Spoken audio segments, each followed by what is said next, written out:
of Islam, learning about the life of the Prophet, peace be upon him, isn't that something worth learning about? His history, his life, his struggles, how his message got to you? Learning about hadith sciences, how do you know what he said in the first place? Welcome back to the Christian Hadith channel. You have just been listening to a short clip by Farid with no last name to his name. Farid is talking about studying the life of the Prophet. We shall do that in a little bit. There are many mysteries about the Prophet to which Farid should respond. Firstly, there is the mystery of the 572 missing Friday sermons of the Prophet, which simply do not exist. The Sirah and the Hadith proudly proclaim that they have honestly recorded each and every tiny detail of the Prophet's life, like how he walked, how he talked, how he ate, slept, bathed, how he went to the toilet, how he slept with his wives, and so on. Yet 572 Friday sermons from the Prophet's 11 years living in Medina are not recorded anywhere in the Sirah or the Hadith. The Prophet arrived in Medina from Mecca in the year 622 AD, and he lived in Medina until he died in the year 632 AD, a period of about 11 years. But none of the Prophet's 572 sermons, which he should have delivered in those 11 years, are recorded in the Sirah or the Hadith. All those 572 Friday sermons of the Prophet should have been heard by thousands of the Prophet's companions.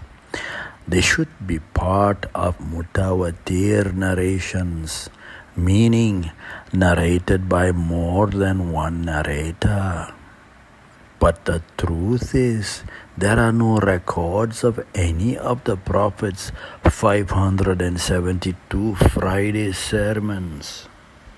There is a record of his first Friday sermon, but they exist in two different versions, and no one knows which one is true. The last sermon during the farewell pilgrimage or the Hajjatul Wida may not have been delivered on a Friday. No one knows. This simply means there was no such thing as Friday sermons. If we look at the Surah 62, verse 9, which says, إِذَا نُودِيَ لِلصَّلَاةِ مِنْ يَوْمِ الْجُمُعَةِ, it does not refer to Friday prayers. It simply means when you are reminded to uphold your responsibilities on whichever day that you congregate for any purpose. You have to uphold your responsibilities and your obligations in the places where you congregate, be it at work, at play, at the markets, at the place where you do business. Those are places where human beings congregate. You have to uphold your responsibilities and obligations when you mingle with people. That's what it means. But where are the Prophet's 572 Friday sermons? Can Farid respond? Running away does not solve this mystery either. The second mystery is, why did the Prophet sleep in the house of his childhood sweetheart, Hani binti Abi Talib, on the night of the Isra Mi'raj? When he was young, Muhammad had wanted to marry his cousin, Hani, but her father, Abi Talib, refused Muhammad's proposal of marriage. But throughout the years, Muhammad kept in close contact with Hani, even after both of them had married and had their own families. On the night of the Isra Mi'raj, Muhammad was actually sleeping in the house of Hani. The question is this a good sunnah? Should all good Muslim men sleep in the houses of their female cousins? Would it be better if they slept in the houses of their female Muslim cousins whom they were in love with when they were young? Please can Farid respond? And please quote your sources too when you reply. Do not be concocting your own crazy answers to this question. Running away does not solve the mystery. Mystery number 3 is, there were no Friday prayers in Mecca nor in Masjid Quba. Can Farid respond? The commandment to pray was received during the Isra Mi'raj, which took place in the year 621 AD, when Muhammad was staying in Mecca. But for 1 year after that, Muhammad never prayed the Friday prayers in Mecca. Why? Can Farid respond? The following year, in 622 AD, Muhammad went on the Hijrah from Mecca to Medina. He arrived 4 days after leaving Mecca in Quba, just outside Medina, where Muhammad stopped to wait for Ali. Ali arrived in Quba 14 days later. Some say 8 days later. So for 14 days, while he was in the Masjid al-Quba, despite having built the masjid, Muhammad never prayed the Friday prayers. Why didn't Muhammad pray any Friday prayers while waiting for Ali at the Masjid al-Quba? Can Farid respond? The next mystery is the mystery of the 1 hour's morning walk versus 4 days travel over the same distance. After Ali had arrived in Quba, Muhammad and his entourage, they all left Quba for Medina proper. This happened on a Friday morning.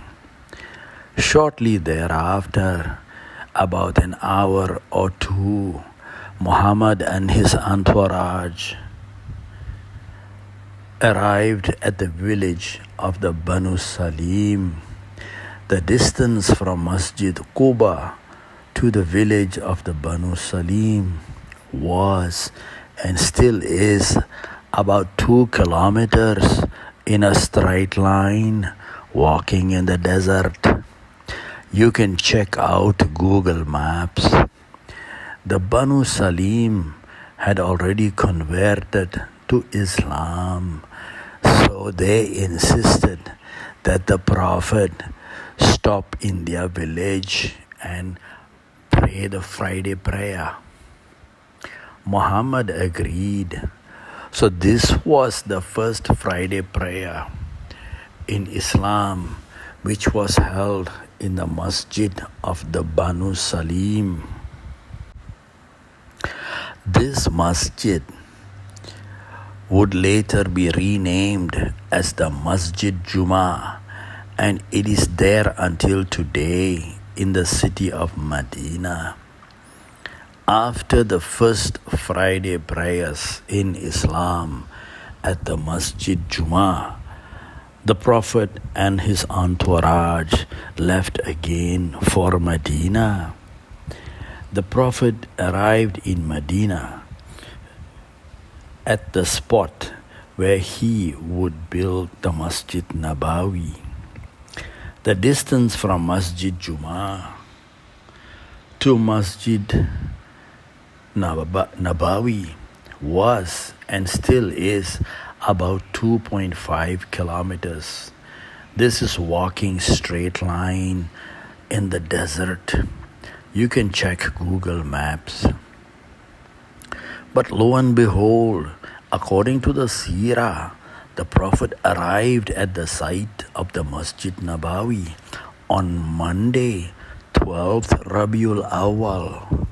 That is 4 days, Friday, Saturday, Sunday and Monday, for the Prophet to travel a distance of about 2.5 kilometers from Masjid Juma to Masjid Nabawi.